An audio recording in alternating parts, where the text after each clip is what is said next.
আসসালামু আলাইকুম। Welcome to my cooking channel Shahin's cooking artistry. আজকে আমি আপনাদের মাঝে খুবই মজাদার একটি মাংসের রেসিপি নিয়ে চলে এলাম। এত সুস্বাদু ছিল এই মাংসটা, আপনারা আসলে না খেলে বুঝতে পারবেন না।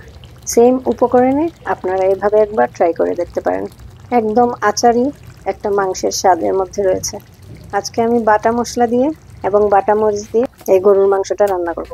তাহলে চলুন ফুল রেসিপিটিতে চলে যাই। এখানে আমি নিয়ে নিয়েছি 2 কেজি গরুর মাংস। এটাকে আমি ভালো করে ধুয়ে পরিষ্কার করে এখানে দিয়ে দিলাম 1.5 কাপ পেঁয়াজ কুচি, 1 টেবিল চামচ পেঁয়াজ বাটা, 1 টেবিল চামচ রসুন বাটা, 1 টেবিল চামচ আদা বাটা। দারচিনি এলাচি 2 টুকরো করে আমি আস্ত দিয়েছি, পরে বেটে দেব। তেজপাতা 2টো, হলুদ গুঁড়ো 2 চা চামচ, মরিচ বাটা 2 টেবিল চামচ। এরপরে দিয়ে দিলাম জিরা বাটা 1 টেবিল চামচ,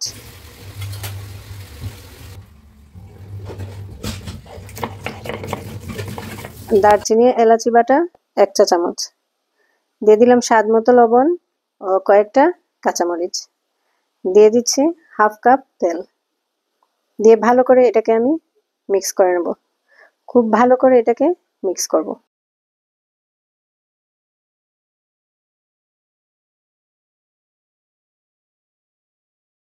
এখন পাতিলটা আমি চুলায় বসিয়ে দিলাম।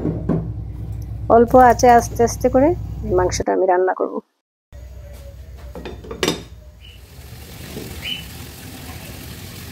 আধা ঘন্টা জাল করার পর আমি এখানে দিয়ে দিলাম কয়েক টুকরো টমেটো ও 3টে আস্ত রসুন। মাংসের পানিতেই মাংস আস্তে আস্তে কষাবো।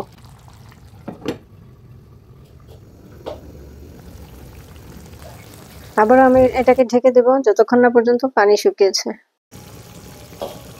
এখন ভালো করে নেড়েচেড়ে আরো 20 মিনিটের মতো আমি কষাবো। এভাবে অল্প আঁচে আস্তে আস্তে কষিয়ে আমি মাংসটাকে রান্না করব।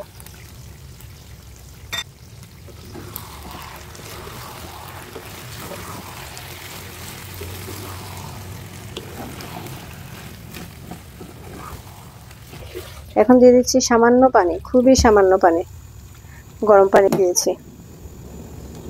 এখানে আমি 1 কাপের মতো গরম পানি দিয়েছি।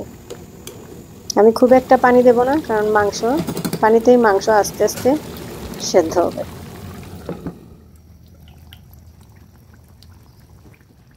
মাংসটা সেদ্ধ হয়ে গেছে এবং রসুনও সেদ্ধ হয়ে গেছে, কিন্তু রসুনগুলো একদম আস্ত রয়েছে। মাংসটা এত সফট হয়েছে, এদিকে দেখতে আস্তে আস্তে রয়েছে, কিন্তু মাংসটা খুবই সফট হয়েছে। মাংস রান্নাটা হয়ে গেছে, এখন আমি একটি বাটিতে এটা সার্ভ করে নিচ্ছি।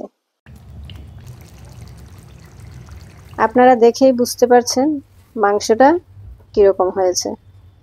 একদম আচারি আচারি একটা ফ্লেভার এবং আচারি স্বাদে মাংসের স্বাদটা হয়েছে।